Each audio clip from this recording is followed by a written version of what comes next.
إن الحمد لله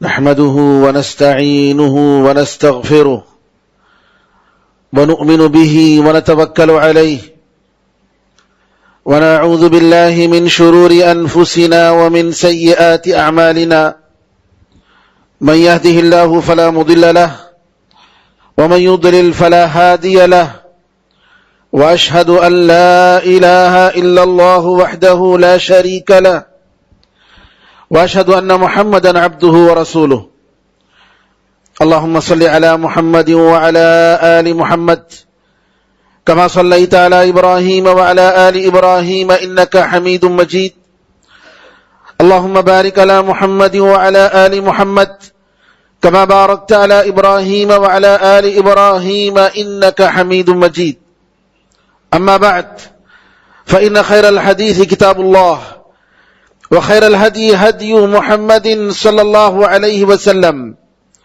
وشر الأمور محدثاتها وكل محدثة بدعة وكل بدعة ضلالة وكل ضلالة في النار. تمام تعریفیں اللہ تعالیٰ کے لیے ہیں جو سارے جہاں کا خالق، مالک اور اس کا پروردگار ہے. رحمتیں اور سلامتی ہو احمد مجتبی محمد مصطفیٰ محمد ابن عبداللہ پر جو سارے جہاں والوں کے لیے رحمت بنا کر بھیجے گئے. برادران اسلام، دختران ملت، انسان کا سب سے بڑا دشمن جس کے بارے میں اللہ تعالیٰ قرآن کریم میں بار بار تنبیہ کرتا ہے، ازلی دشمن جو کسی بھی طریقے سے انسان کو فائدے میں دیکھنا نہیں چاہتا، اس کی کامیابی اور اس کی خوشی یہ ہے کہ انسان برباد ہو جائے، دنیا اور آخرت میں برباد ہو جائے. آپ اس کو کتنا بھی پیسے دیں گے، کتنا بھی منانے کی کوشش کریں گے، کتنی بھی راضی کرنے کی کوشش کریں گے، وہ آپ کا کبھی مخلص دوست نہیں بن سکتا. وہ ہے ابلیس اور اس کی اولاد. قرآن کریم میں اللہ تعالیٰ فرماتا ہے ان الشیطان لکم عدو فاتخذوه عدوا، بے شک شیطان تمہارا دشمن ہے، تم اس کو دوست نہیں دشمن بنا لو. فاتخذوه عدوا، تم اس کو دشمن بنا لو. یعنی یہ کافی نہیں ہے کہ ہم یہ سمجھیں کہ ہمارا دشمن ہے، بلکہ ضرورت یہ ہے کہ ہم اس کو دشمن بنائیں. قرآن کے الفاظ فاتخذوه عدوا، تم اس کو دشمن بنا لو. انما يدعو حزبه ليكونوا من اصحاب السعير، وہ اپنی جماعت کو اس لیے پکارتا ہے، دعوت دیتا ہے کہ تاکہ وہ دوزخ کے لوگ ہو جائیں، دوزخ کے مستحق بن جائیں. قرآن کریم میں اللہ تعالیٰ نے جب شیطان سے، ابلیس سے اس کی سرکشی اور آدم علیہ السلام کے لیے سجدہ نہ کرنے پر اس کی تنبیہ کی، اور جب اس نے یہ کہا کہ اے اللہ تو نے مجھے آگ سے پیدا کیا اور اس کو مٹی سے پیدا کیا، پھر اس کے بعد جب وہ یہ جانا کہ جو ہے آدم کی وجہ سے یہ اللہ کی رحمت سے دور ہو گیا، اس نے کہا ثم لآتینہم من بین ایدیہم، اے اللہ میں ان کے سامنے سے آؤں گا بھٹکانے کے لیے، گمراہ کرنے کے لیے، ومن خلفہم، ان کے پیچھے سے آؤں گا، وعن ایمانہم، ان کے دائیں طرف سے آؤں گا، وعن شمائلہم، ان کے بائیں طرف سے آؤں گا، کوئی راستہ نہیں چھوڑوں گا. ولا تجد اکثرہم شاکرین، اور تم اے اللہ ان اولاد آدم کی اولاد میں اکثر کو شکر گزار نہیں پاؤ گے. اللہ کے ساتھ اس نے چیلنج کیا، پہلے دن سے اس نے چیلنج کیا کہ میں انسان کی اولاد کو، آدم کی اولاد کو گمراہ کر کے رکھوں گا. اس لیے اللہ فرماتا ہے یا ایھا الذین آمنوا ادخلوا فی السلم کافہ، اے لوگوں جو ایمان لائے ہو اسلام میں پورے کے پورے داخل ہو جاؤ. ولا تتبعوا خطوات الشیطان، شیطان کے نقش قدم پر مت چلو. اللہ تعالیٰ نے شیطان کے جالوں کو اس کے فٹ اسٹیپ سے تعبیر کی. خطوتن کہتے ہیں پیر کے جو نقشے پڑتے ہیں قدم، یعنی آہستہ آہستہ شیطان کیا کرتا ہے، پھسلاتا ہے انسان کو برائی کی طرف. پہلی نظر، اس کے بعد مسکراہٹ، اس کے بعد ملاقات، اس کے بعد نعوذ باللہ اور بھی ساری بلائیں. پھر انسان جو ہے اس کی عزت چلی جاتی ہے، اس کا دین چلا جاتا ہے، اس کے خاندان کا نام ملا میٹ ہو جاتا ہے. یہ شیطان کے فٹ اسٹیپس ہیں. شیطان کی جو وسائل ہیں، بہت سارے اسباب وسائل ہیں. ان میں سے ایک بہت بڑا وسیلہ جو ہے لوگوں کو گمراہ کرنے کے لیے، بہت بڑا جال اس کا وسوسہ ہے. وسوسہ ڈالتا ہے انسان کے دل پر، وسوسہ ڈالتا ہے، غلط قسم کے خیالات ڈالتا ہے، غلط قسم کے شبہات ڈالتا ہے. آتا ہے کہتا ہے یہ کائنات، آسمان کو اللہ نے پیدا کیا، زمین کو اللہ نے پیدا کیا، آدم کو اللہ نے پیدا کیا، ساری چیزوں کو پیدا کرنے والے اللہ. پھر کیا کرتا ہے، وسوسہ ڈالتا ہے اللہ کو کس نے پیدا کیا. نبی کریم صلی اللہ علیہ وسلم نے فرمایا جب یہ وسوسہ ہے وہاں رک جاؤ، وہاں رک جاؤ، یہ شیطان کی طرف سے ہے. اللہ تعالیٰ سب کا خالق ہے، ساری چیزیں اس کے ہاتھ میں ہیں. اگر یہ سوال ہوتا رہے فلاں کا فلاں فلاں فلاں فلاں تو پھر اس کے بعد سلسلہ ختم نہیں ہوگا. اللہ کا حکم ہے ہمیں ایمان لانا ہے. ہمیں جہاں تک جس لمٹ میں رہنے کا ہمیں حکم دیا گیا ہے اسی لمٹ میں رہنا ہے، اسی لمٹ میں سوچنا ہے. اسی لیے بعض روایتوں میں آتا ہے اللہ کی نعمتوں میں سوچو، اللہ کے بارے میں مت سوچو. اللہ کے بارے میں کیا سوچنا ہے؟ قرآن اور حدیث میں جو آیتیں آئی ہیں اللہ کی عظمت کے بارے میں، اللہ کی بڑائی کے بارے میں، اس کی قوت اور قدرت کے بارے میں وہ سوچنا ہے. باقی اپنی طرف سے عقل کے گھوڑے نہیں دوڑانا ہے. اسی لیے قل اعوذ برب الناس، کہہ دیجئے میں لوگوں کے پروردگار سے پناہ مانگتا ہوں، اللہ کی پناہ مانگتا ہوں. ملک الناس، لوگوں کا بادشاہ. الہ الناس، لوگوں کا معبود. اللہ تعالیٰ کی 3 صفتوں کا ذکر کرنے کے بعد اللہ تعالیٰ فرماتا ہے من شر الوسواس الخناس، وسوسہ ڈالنے والا. خناس، پلٹ پلٹ کر آنے والا. ڈالتا ہے وسوسہ، جاتا ہے، پھر آتا ہے، پھر وسوسہ ڈالتا ہے. الخناس الذی یوسوس فی صدور الناس، جو لوگوں کے دلوں میں وسوسہ ڈالتا ہے. من الجنۃ والناس، جنوں میں سے اور انسانوں میں سے. انسان بھی وسوسے ڈالتے ہیں. کیسے؟ جو برے دوست ہوتے ہیں وہ کیا کرتے ہیں، چلیے آج فلاں فنکشن ہے، ارے کر لینے میں کیا ہو گیا، کیا ہو جاتا ہے، یہ تھوڑا کر لیں گے تو کیا دین سب اسی میں تھے کیا؟ کیا حضرت داڑھی چھوڑنا شروع کر دا لیا پہ؟ کیا داڑھی میں دین ہے سو کیا دوسرا نہیں ہے کیا؟ اس طریقے سے انسان اور جن کے نعوذ باللہ شیاطین ہیں. انسان کے بھی شیاطین ہیں، جنوں کے بھی شیاطین ہیں جو وسوسے ڈالتے ہیں. عبداللہ بن عباس رضی اللہ تعالیٰ عنہما فرماتے ہیں ایک آدمی نبی کریم صلی اللہ علیہ وسلم کے پاس آیا، کہنے لگا اللہ کے رسول، ہم میں سے ایک آدمی کبھی کبھی دل میں خیال آتا ہے، اور ایسا خیال، اتنا خطرناک خیال اور اتنا بھیانک خیال آتا ہے کہ ہم پسند کرتے ہیں کہ ہم کوئلے بن جائیں، ہم جل جائیں، لیکن یہ خیال دل میں نہ آئے. سبحان اللہ. خیال، برے خیالات آتے ہیں جی، اور ایسے خیالات آتے ہیں نعوذ باللہ ہم یہ چاہتے ہیں کہ ہم جل کر ختم ہو جائیں، لیکن یہ خیال نہ آئے. کیا کریں ہم؟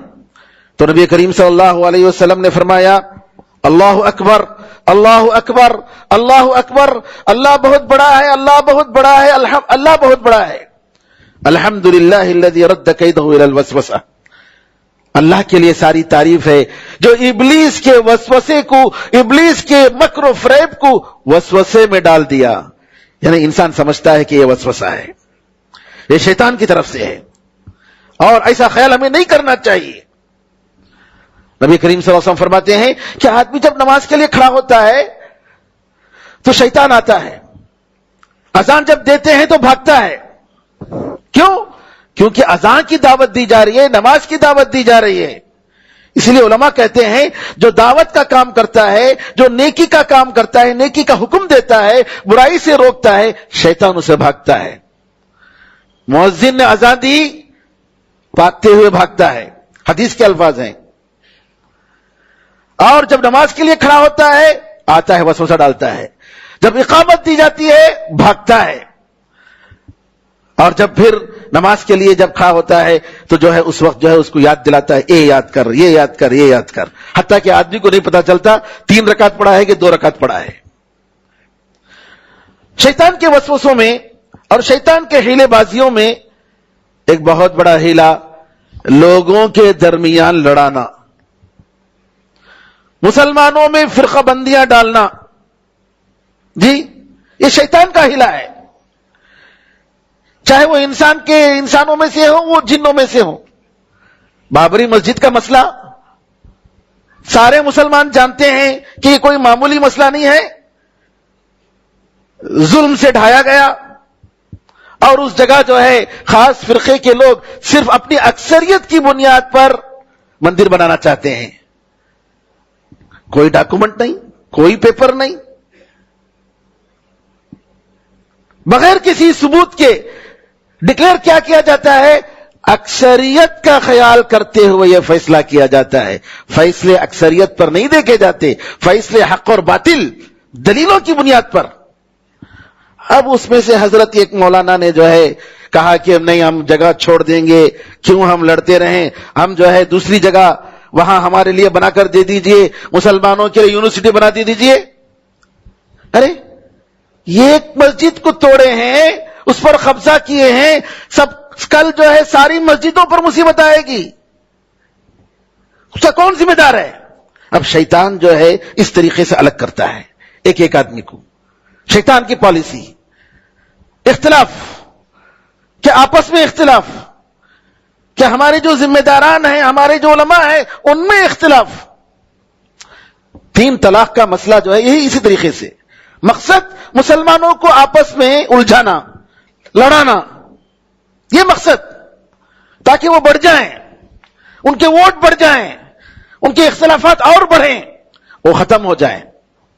یہ ان کی پالیسی ہے. انہوں نے زبان سے کہہ دیا صاف طور پر. اصل میں یہ کس کی پالیسی ہے؟ انسانوں اور شیطان، جنوں کے شیاطین کی پالیسی ہے، آپس میں لڑانا. آپ کو معلوم ہے یوسف علیہ السلام کے ساتھ ان کے بھائیوں نے کیا کیا؟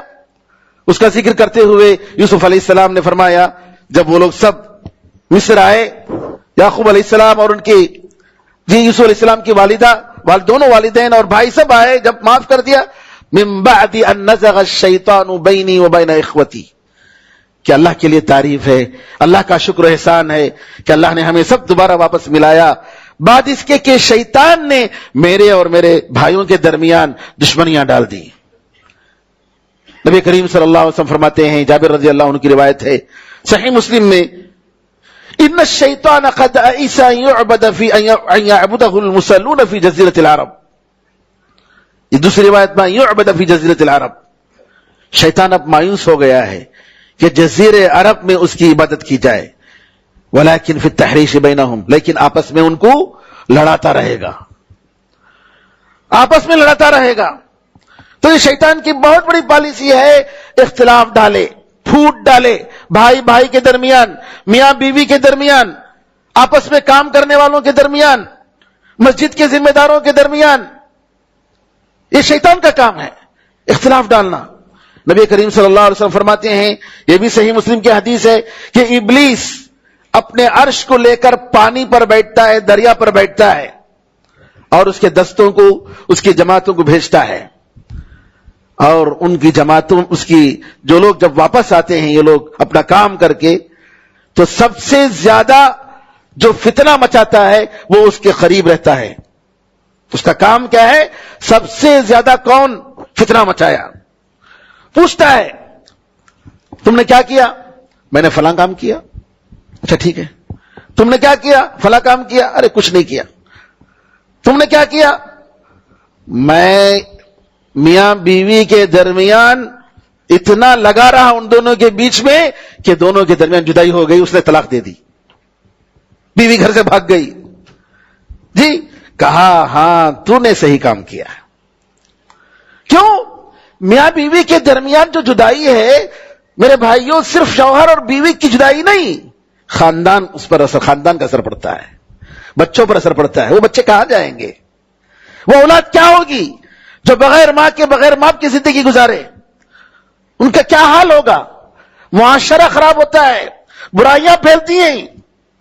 تو شیطان جو ہے بڑا خوش ہوتا ہے اس آدمی سے، اس شیطان سے جو میاں بیوی کے درمیان جو ہے جھگڑے ڈالتا ہے. اور آپ کو معلوم ہے کیسے آدم اور حوا علیہ السلام کو گمراہ کر کے شیطان نے وہاں سے جو ہے جنت سے نکالا. قرآن میں اللہ تعالیٰ حوالہ دیتے ہوئے فرماتا ہے سورہ کہف میں، افتتخذونہ وذریتہ اولیاء من دونی وہم لکم عدو بئس للظالمین بدلا. اے مومنو، اے انسانو، کیا تم ابلیس اور اس کی اولاد کو اپنے دوست بناتے ہو، اپنے اولیاء بناتے ہو مجھے چھوڑ کر، جبکہ وہ تمہاری دشمن ہیں؟ ظالموں کے لیے کیا ہی بدترین بدلہ مل رہا ہے. اللہ کو چھوڑ کر ابلیس اور اس کی اولاد کو دوست. نعوذ باللہ.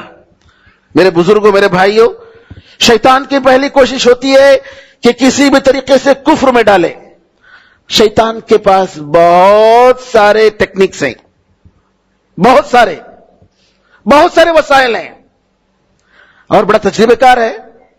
آدم علیہ السلام کے زمانے سے لے کر ابلیس آج تک بھی زندہ ہے اور قیامت تک بھی زندہ رہے گا، کیونکہ اس نے اللہ تعالیٰ سے پوچھا ربی انذرنی الی یوم یبعثون.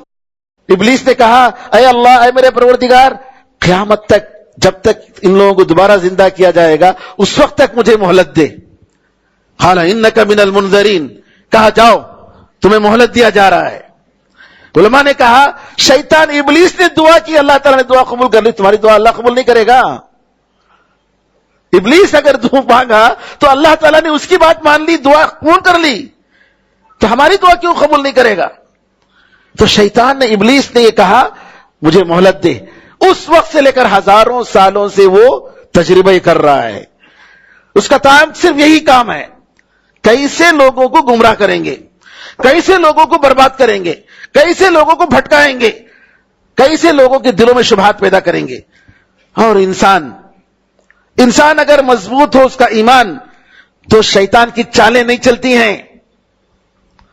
عبداللہ ابن مسعود رضی اللہ تعالیٰ عنہ کے پاس جی صحابہ آپس میں ذکر کرتے ہیں، کہتے ہیں کہ ایک آدمی اس کے ساتھ جو ہے شیطان، دونوں آپس میں ملتے ہیں، دونوں میں لڑائی ہوتی ہے، اور جب لڑائی ہوتی ہے تو اس آدمی نے، اس مومن نے ابلیس کو، شیطان کو بچھاڑ دیا. عبداللہ ابن مسعود رضی اللہ عنہ نے کہا کہ وہ اگر کوئی ہے تو عمر ہے، وہ اگر کوئی ہے تو عمر ہے. عمر رضی اللہ عنہ، ان کا ایمان، کیونکہ نبی کریم صلی اللہ علیہ وسلم نے فرمایا ما رآک الشیطان فی فج الا سلک فجا غیر فجک. اگر اے عمر، شیطان اگر تمہیں کسی راستے میں دیکھتا ہے تو دوسرا راستہ لیتا ہے، اس راستے سے بھاگ جاتا ہے. عمر رضی اللہ عنہ کا اتنا مضبوط ایمان. تو میرے بزرگوں، شبہات، غلط قسم کے خیالات ڈالنا، غلط قسم کے شبہات. شبہ کا مطلب یہ ہے کہ مثال کے طور پر آپ دیکھیں گے کتنے لوگ ہیں جو توحید کو شرک سمجھتے ہیں اور شرک کو توحید سمجھتے ہیں. احترام اولیاء کے نام پر، نیک لوگوں کے احترام کے نام پر ان کے پاس جا کر جی اللہ تعالیٰ کے لیے جو عبادت خاص ہے، کہ دعا جو اللہ کے سوا کسی اور سے نہیں ہو سکتی، جا کر ان کے پاس مانگتے ہیں. یہ کیا ہے؟ یہ غلط شبہ ہے. شبہ ان کا کیا ہے؟ اب وہ سمجھتے ہیں بھائی دنیا کے بادشاہ کے پاس جانے کے لیے ہم ڈائریکٹ بادشاہ کے پاس جا نہیں سکتے. غلط شبہ. فلاں وزیر کو پکڑنا پڑے گا، فلاں ایم ایل اے کو پکڑنا پڑے گا، فلاں ایم پی کو پکڑنا پڑے گا، پھر اس کے بعد وہاں جائیں گے. اس طریقے سے اللہ تعالیٰ کے پاس جانے کے واسطے بھی فلاں فلاں کا دامن پکڑیں گے، ہم پہنچ جائیں گے. جیسا کہ قرآن میں اللہ نے فرمایا ان کفار و مشرکین کے بارے میں، کہا کہ ما نعبدهم الا ليقربونا الى الله زلفا. ہم اس لیے ان نیک لوگوں کی عبادت کرتے ہیں تاکہ یہ لوگ ہمیں اللہ کے قریب کر دیں. یہ ڈاؤٹ.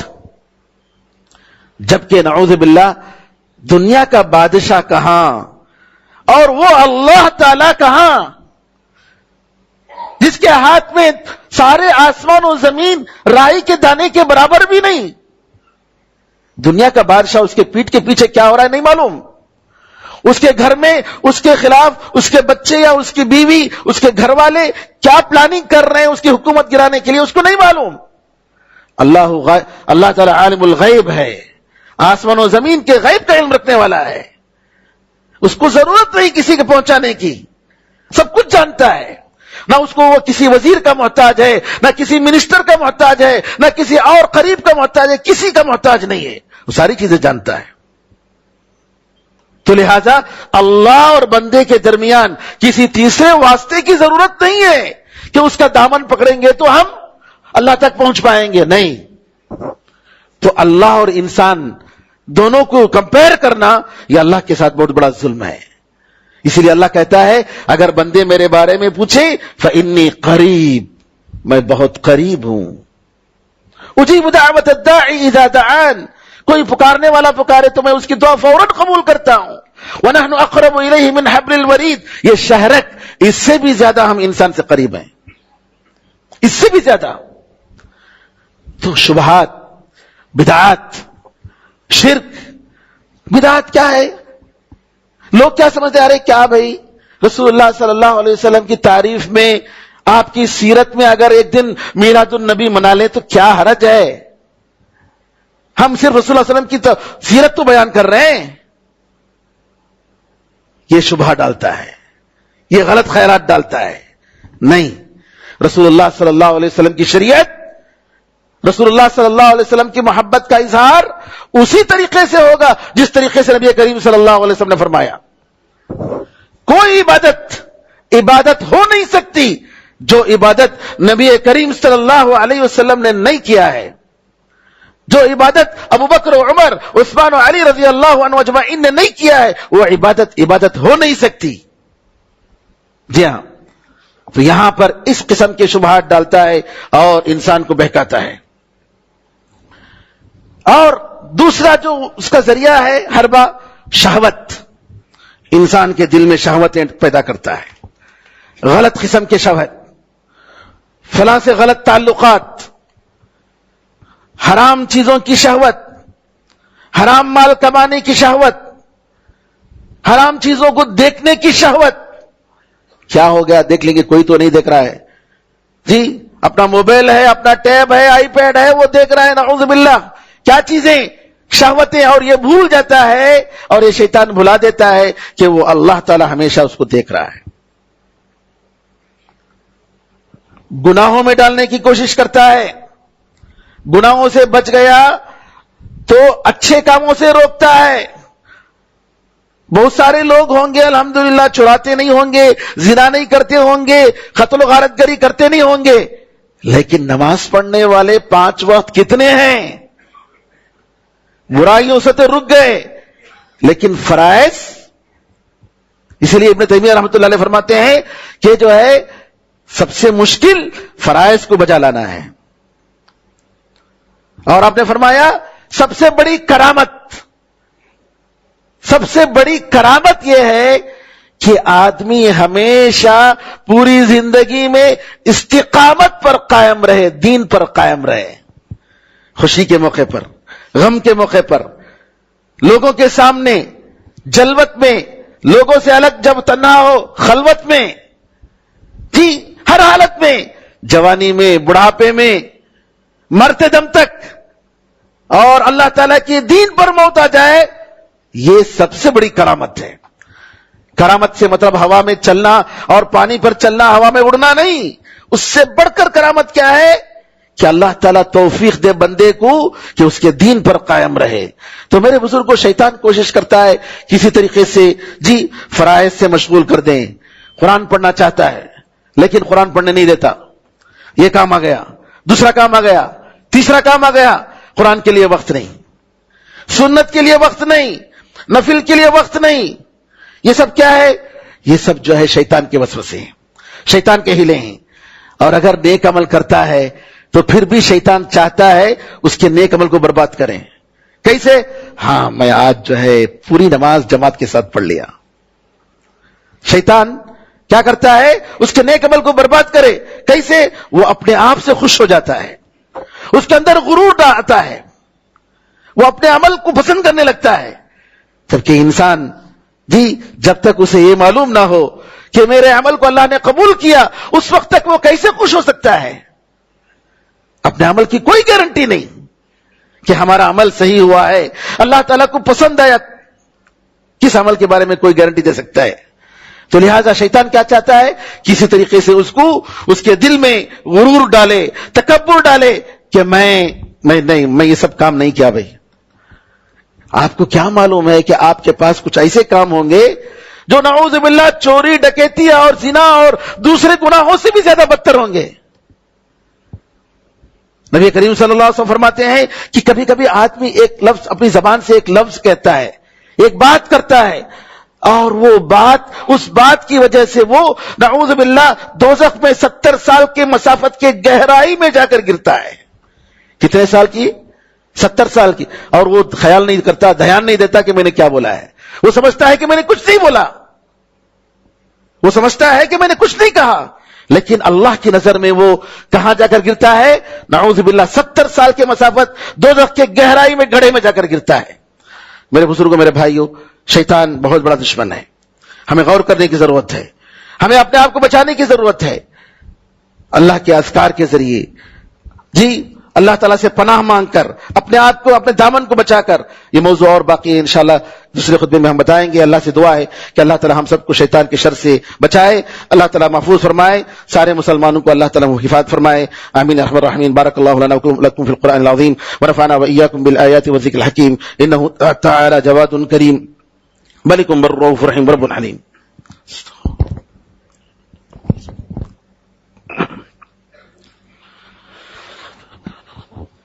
إن الحمد لله نحمده ونستعينه ونستغفره ونؤمن به ونتوكل عليه ونعوذ بالله من شرور أنفسنا ومن سيئات أعمالنا. من يهده الله فلا مضل له ومن يضلل فلا هادي له وأشهد أن لا إله إلا الله وحده لا شريك له وأشهد أن محمدا عبده ورسوله. اللهم صل على محمد وعلى آل محمد كما صليت على إبراهيم وعلى آل إبراهيم إنك حميد مجيد.